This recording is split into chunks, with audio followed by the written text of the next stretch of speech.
यह कहानी रानी और एक जिन्न की है। रानी ने कैसे जिन्न से अपनी प्यास बुझाती है और रानी का शरीर से आत्मा ही निकाल जाती है। रानी जिन्न के प्यार में पागल हो जाती है और जिन्न रानी को गर्भवती बना देता है। एक ऐसी कहानी जिसे सुनकर आपकी रूह कांप जाएगी और आपने कभी सपने में भी नहीं सोचा होगा कि एक जिन्न से रानी का संबंध हो सकता है। कहानी को पूरा सुनिए, मजा आएगा। अगर अभी तक हमारे चैनल को सब्सक्राइब नहीं किया है तो सब्सक्राइब कर लें ताकि हमारे आने वाली हर वीडियो आपके पास सबसे पहले पहुंच सके। तो चलिए कहानी को शुरू करते हैं। बहुत समय पहले कामराज्य नामक एक समृद्ध और विशाल राज्य था जो अपनी भव्यता और वैभव के लिए प्रसिद्ध था। इस राज्य की सबसे बड़ी शोभा थी रानी। समृद्धि, अद्वितीय सौंदर्य और अद्वितीय बुद्धिमत्ता की धनी। लेकिन उसके मन में एक गहरी बेचैनी थी जिसे कोई नहीं समझ सकता था, न ही उसका राजा नुखाय आदित्य, जो अपने कर्तव्यों में इतना व्यस्त था कि अपनी रानी को समय नहीं दे पाता था। रानी समृद्धि का जीवन महल के भीतर अत्यंत विलासितापूर्ण था, लेकिन उसके मन में एक अधूरी प्यास थी जो किसी भी सांसारिक सुख से बुझ नहीं सकती थी। वह हर रात अपनी बालकनी से आसमान को निहारती, मानो किसी अनदेखी शक्ति से उत्तर मांग रही हो। एक दिन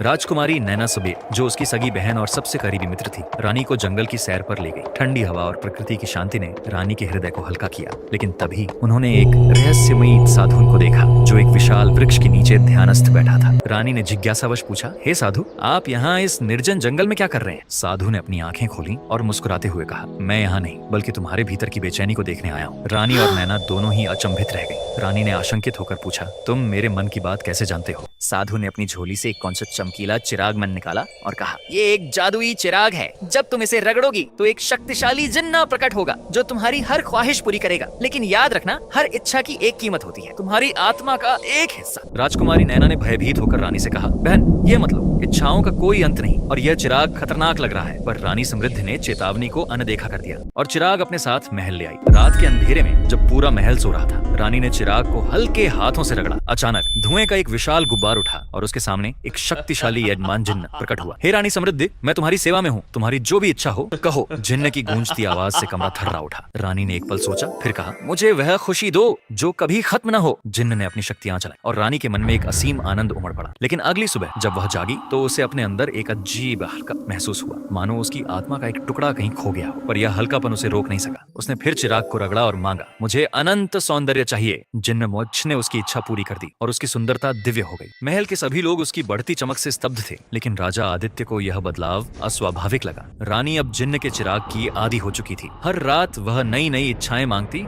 और हर बार उसकी आत्मा का एक और हिस्सा मिटता चला जाता। महल में अजीब घटनाएं होने लगी। नौकरों को अज्ञात परछाइयां दिखने लगी, गलियारों से रात में फुसफुसाने की आवाजें आने लगी और कभी कभी रानी के कमरे से सिसकियों की ध्वनि सुनाई देती। राजकुमारी नैना ने एक रात रानी से कहा, बहन, तुम बदल रही हो, ये चिराग तुम्हें अंदर से खत्म कर रहा है। पर रानी ने उसकी बात पर हंसते हुए कहा, मुझे सब कुछ मिल रहा है, फिर चिंता की क्या बात है? पर अब तक रानी को भी महसूस होने लगा था कि जितना वह मांग रही थी उतनी ही अधूरी होती जा रही थी। उसकी इच्छाएं कभी पूरी नहीं होती थी, वे और बढ़ती जाती थी। एक रात रानी ने जिन्न को फिर से बुलाया और कहा, मुझे अमरत्व चाहिए, मैं हमेशा जवान और अजय रहना चाहती हूँ। जिन्न ने गंभीर स्वर में कहा, यह आखिरी ख्वाहिश तुम्हारी आत्मा का बचा हुआ हिस्सा भी ले लेगी। तुम अमर तो हो जाओगी, लेकिन सिर्फ एक खाली शरीर बनकर। रानी की लालसा इतनी प्रबल थी कि उसने तुरंत हामी भर दी। जिन्न ने अपनी शक्तियां चलाई और अचानक पूरा महल अंधकार में डूब गया। जब रोशनी लौटी तो रानी समृद्धि अब अमर थी, लेकिन उसकी आत्मा पूरी तरह खो चुकी थी। अब रानी के पास सब कुछ था, अनंत सौंदर्य, अपार धन, अमर जीवन, लेकिन भी कोई भावना नहीं थी, कोई खुशी नहीं थी। वह हर रात महल के गलियारों में भटकती, अपनी खोई हुई आत्मा की तलाश में। राजा आदित्य ने जब रानी के इस अजीब व्यवहार को देखा तो उसने उसे अकेला छोड़ दिया। नौकर चाकर भी महल से भाग गए। महल जो कभी जीवंत था